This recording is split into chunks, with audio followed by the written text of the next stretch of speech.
So today's how-to is how to program and operate the spinning disc projector from Spirit Halloween. Don't mind the mess. We are in the process of moving, and my garage is a mess since Christmas just got over, and I'm in the process. I'm in a lot of processes because I'm going to say in the process like 15 times. You get a drink every time I say process. Of cleaning all this up, getting it all into bins and organized, and getting ready to move. So, with that, here comes the how-to. Right on cue. Oh no, SD card not mounted. Oh no. Oh, that's a weird sound. Didn't make that sound earlier. Why does this always happen during my how-tos? So, here we go. We'll come back in just a second with the how to make this operate.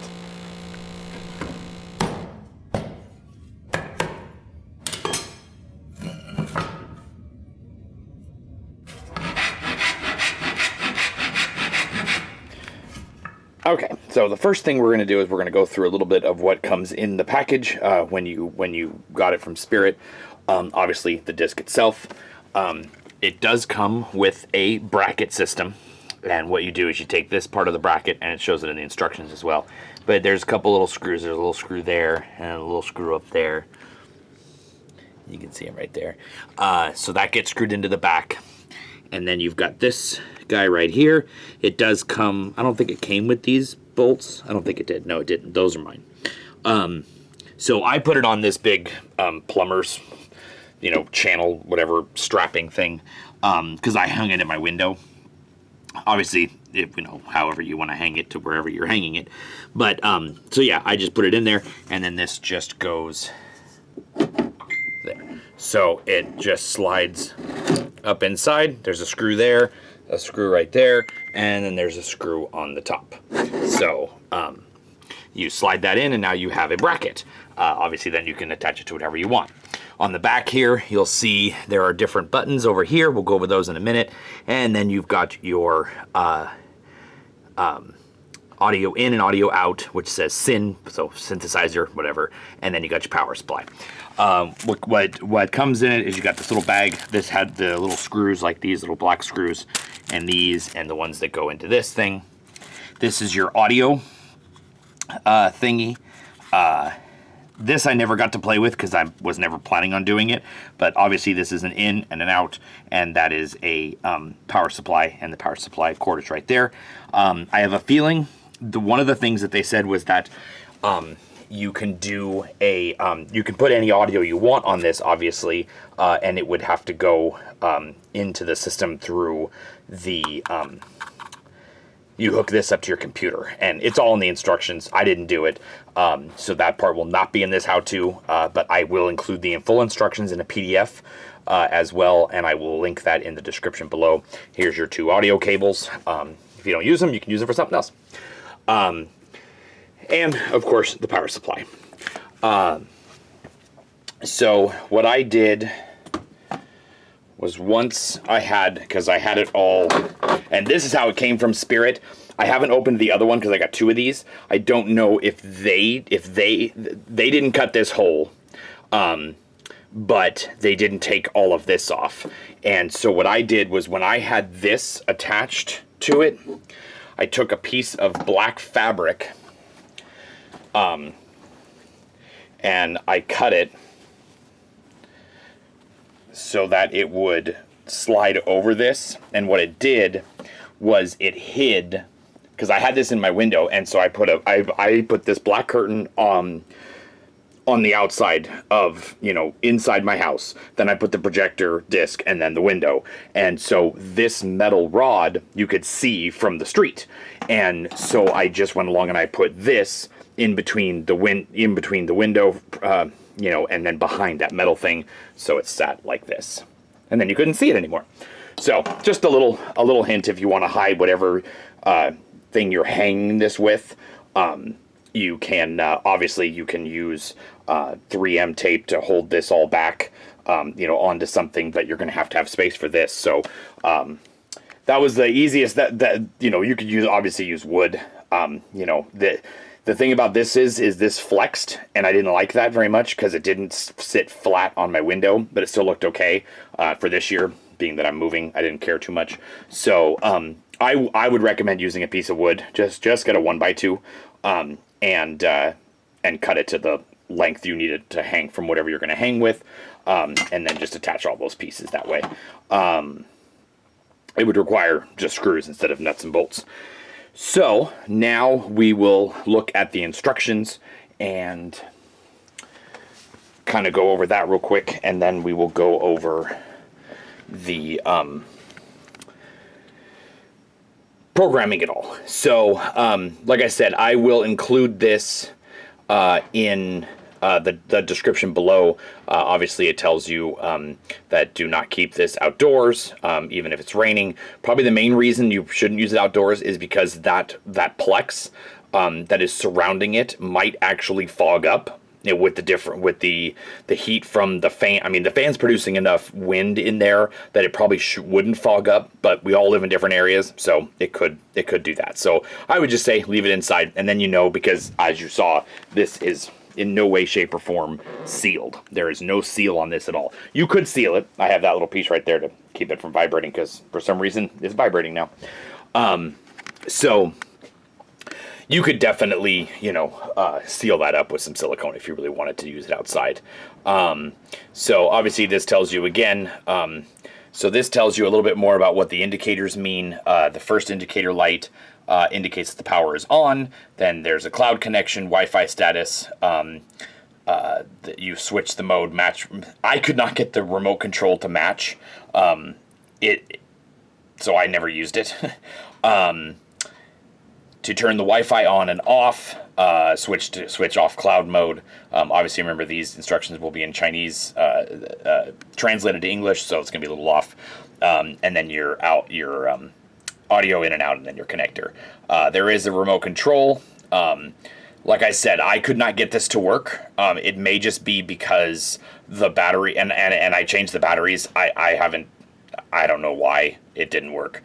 I found out that I didn't really even need it because you have to use the app for everything. Anyways, so you can pretty much just skip over using that. And obviously 6.3.14 and can be ignored when using a single device. Okay. I guess maybe the fact is, if you have all these connected, like if you have a couple of them and you have them connected to show two different things in like a sequence, then you would need to use the remote maybe. But I think you can match them using the buttons on the back. But this kind of shows you a little more about how to install it. It shows you put the two screws in the back like that, and then you slide those in. You put any kind of piece of wood or whatever into the wall, and then this already has that all installed, so you don't need to worry about that. So it does talk about connecting the power supply using the remote control. Like I said, it never worked for me. When you want to download the app, you go to down.holocloud.online, or you can do this QR code. I tried to find this 3D Magic on the Play Store. I could not find it. So the only way I could find it was by going to this thing, and I'll show you that in the video when I put it on the app. So it also talks about the Wi-Fi part of it. This all needs Wi-Fi, and so I will tell you how to do that in a few minutes with the app. But you're gonna have to go back and forth on your personal Wi-Fi and the Wi-Fi of this device, and the device's name on your Wi-Fi thing will start looking like that, and each one will have a different ending number, so you know which spinning disc it is. That supposedly is the password. I don't think I had to use the password, but maybe I did. And yeah, so you have to get off your own Wi-Fi to get onto this Wi-Fi, and then we'll connect you to the actual thing. There's kind of a picture of the app. We'll go through all that in a few minutes. You cannot upload via the card. So the thing is that this spinning disc formats the video into some other type of format, and I don't know what it is, because there's no way to look inside the actual memory and system of the spinning disc itself. So you have to do it through the app, and I will show you how. Obviously, the SD card is only for audio. and it tells you how to do all that. So you can do this on your own. I will make sure that, like I said, this is all going to be in your in the description below.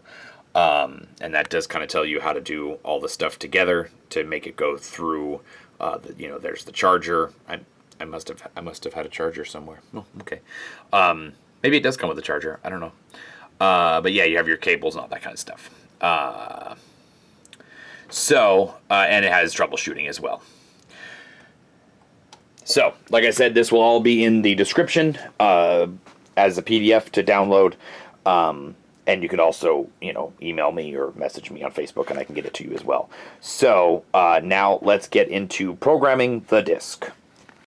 Once you go to the website, it will pop up this screen, hit the green or blue depending on your device, and it will start downloading the 3D_magic.apk to your device. Okay, once you have the app downloaded to your device, either your phone or your tablet, you're going to need to go to Google Drive or Dropbox or OneDrive, any cloud service you have. You also could directly hook up your tablet or your phone to your computer or wherever you have your projection files or videos, whatever you want to put on it, where you have that stored. It might actually be faster to just directly connect the device to the computer. Then you wouldn't have to get on and off the Wi-Fi. But we're going to do it this way because this is the way that I did it. But like I said, you can easily just connect your device to it and drag and drop. So we are going to drag it into the thing. It will load up the video, and now it is in your Google Drive. And you're going to make sure your projector disc is plugged in and turned and plugged in. And what you're going to do is we're going to disconnect from this so that we see that it's not. So we're going to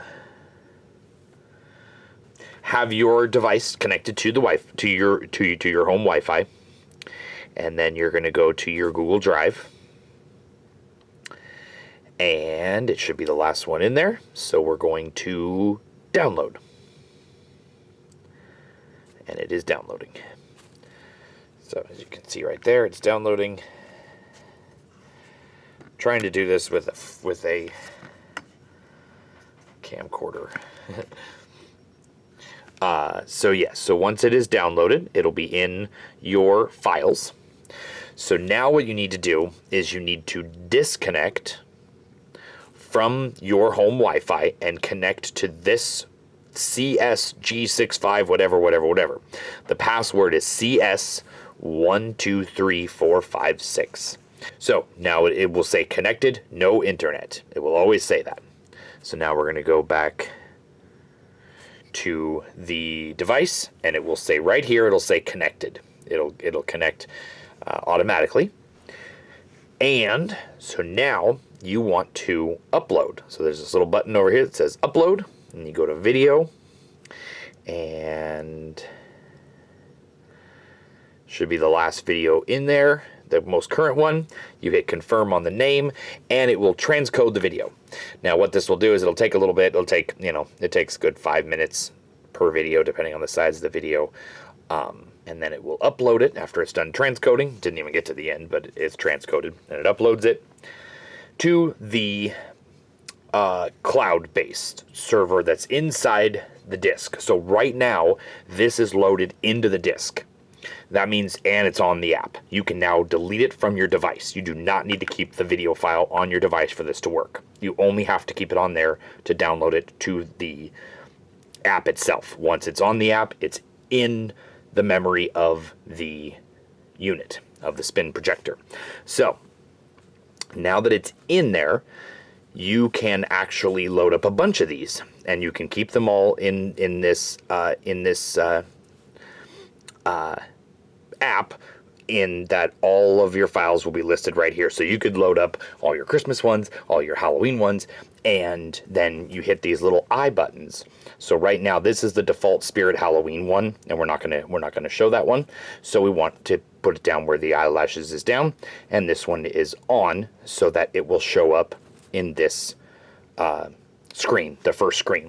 Anything that is on this first screen will play, unless you go into the settings and you change it, and we'll go over the settings in just a few minutes. So now the projector has loaded up the video, and all you have to do is hit the on button. So what we're going to do is we're going to zoom out.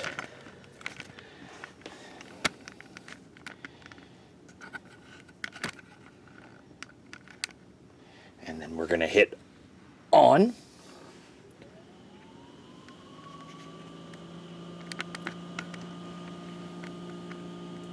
Obviously, with videos, you're going to get this weird, spinning thing on there that obviously does not show up in the video itself. This is almost end to end, and I had to edit the video, and I will show you the parameters for that editing at the end of this section here. But I guess this wasn't the best one to show you with this stupid spinning thing, huh? So obviously that does not show up, but it looks really cool with it like this. And the that's how it looks. That looks nice. It's so weird how it does that. And this will play in a continuous loop or in succession of what's on that app. So this will play Howl Moon, which is what I named it, for 1 minute and 20 seconds, and it will just keep playing it over and over and over and over and over again. So obviously, if you want to make one long video and upload it, the longer the video, the longer it's going to take to transcode. This newer version of the app seemed to handle longer videos much better. But if you want, you can just put the scenes from AtmosFX or Hi-Res or any of the companies that do projections, and you can just put them in succession down here. It will play in that order that you have them. You can obviously reorder them and stuff like that. I believe you can... Device not running. That's fine. Oh, it's trying to do that. So I think if you hit edit, you can... Let's see. So what I would recommend, kind of learning along with you, what I would recommend is that you put one long file. So if you're going to make a video that you're going to want that's like 10 minutes long, you want to put that all on there, so that it loads up as one video. Over Christmas time, I had 3 different videos on here. I didn't care which ones went which, because nobody else would sit there through the whole 15-minute thing anyways. So it didn't matter which one went first. For Halloween or whatever application you want this for, you could do that. This would also be good for like convention setups, for trade show booths. You could display products on it, product videos on it. You could do your logo on it. You can show just regular videos. You know, any videos you want. Even pictures will come up on this too.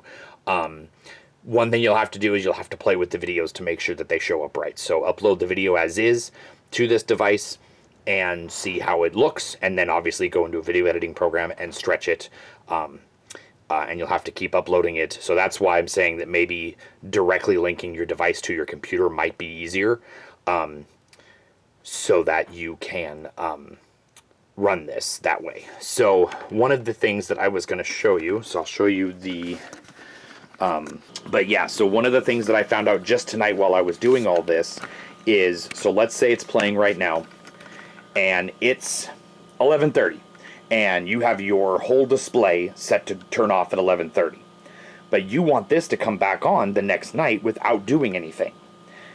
Hence automation, and that's what we all want with these smart switches and everything.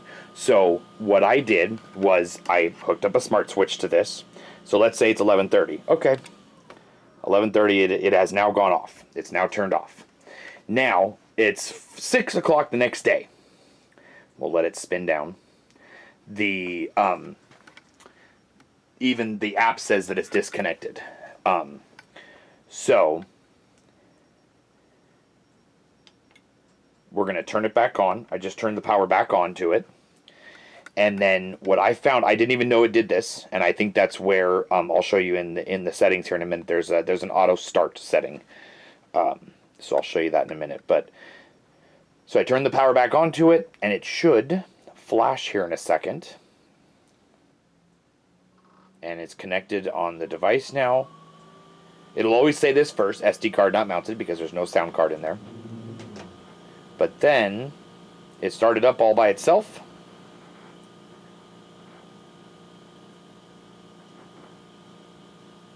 And it's now running the file in succession as before. So what I would do is knowing this, you can hook this up to a smart switch, put the app together, put the video file in there. Actually, right now it still says, oh no, now it's starting to connect.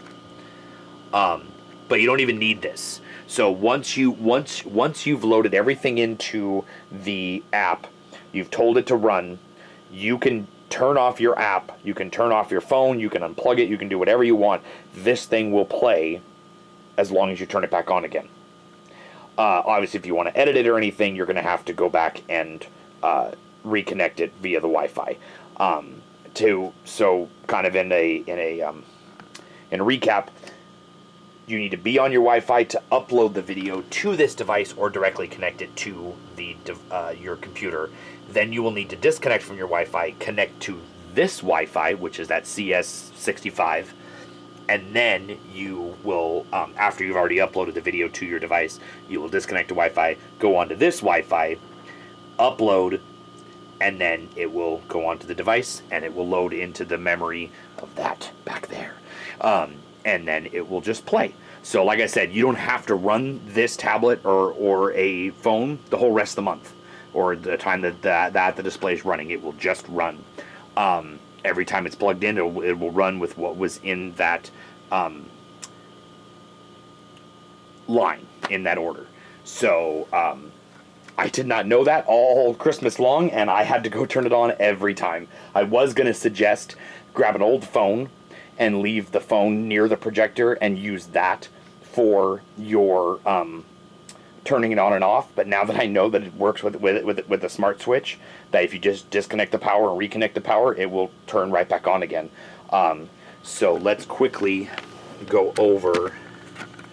One of the things you'll need to know is that if you want to connect to any sort of settings and stuff on there, you will need to be connected to the actual you'll be connected to the Wi-Fi for the device to have any of these make an effect.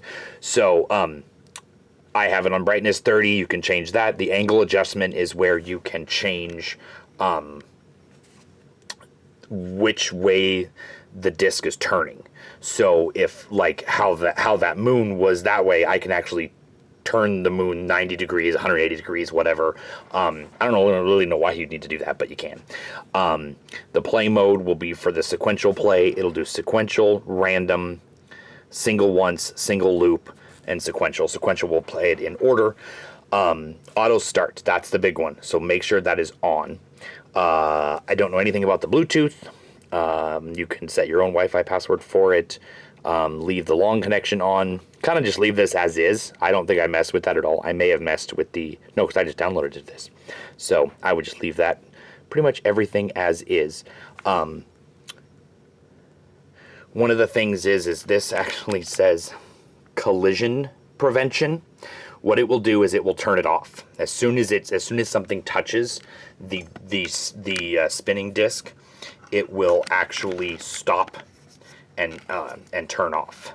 And I did that. I actually touched it, and it hurt a lot. So don't do that. I have it on high speed. I have it on cool tone. I would just leave those as is. The higher the speed, the more fluid the picture will look. So in conclusion, like I said, I will put in the description below. I will put the instruction manual as a PDF. You can download that at any time. And the I will also put a link to the download for the app as well in the description. So if you have any questions on this, you can comment below, and yeah. So this is a really terrible how-to. Yes, this was not one of my better how-tos. It's getting harder to make these how-tos with different devices being used to film and then to do the Like with the tablet and this thing, also the fact that I'm moving, I need a studio. I obviously need some sort of a studio. So as many of you know with all my how-tos, these are not polished, they are not scripted, I just go with it.